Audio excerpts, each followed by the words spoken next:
Shri Harikrishna Heights येथे अत्यंत व्याजबी दरात 25 अमेनिटीज आणि प्रशस्त पार्किंग सह 2 आणि 3 BHK रेडी पोझिशन फ्लॅट्स उपलब्ध. बुकिंग साठी संपर्क पार्श्वनाथ प्रोजेक्ट 9090787833.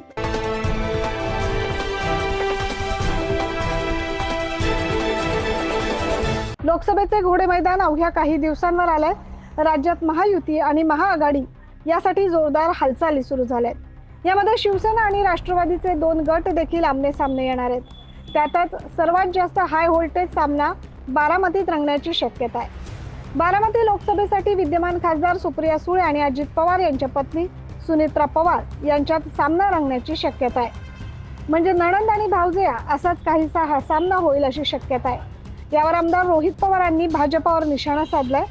भाजप कुटुंब फोडून पवार विरुद्ध पवार लढवत आहेत असा हल्लाबोल रोहित पवारांनी केलाय. बारामतीत माध्यमांशी बोलताना त्यांनी अशी टीका केली आहे. बारामतीमध्ये दादांचं जे भाषण झालं त्याच्यामध्ये दादा ज्या पद्धतीने बोलले ते न मला न बारामतीच्या लोकांना न महाराष्ट्राच्या लोकांना आवडलं.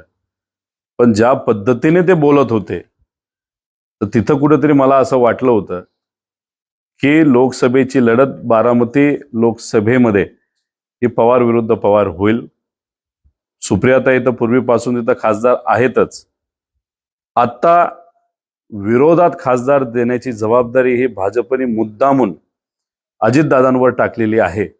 जे आजपर्यंत भाजपला जमलं नाही ते दुर्दैवाने आता भाजप कुटुंब आणि पार्टी फोडल्यानंतर करत आहे. ते म्हणजे पवार विरुद्ध पवार.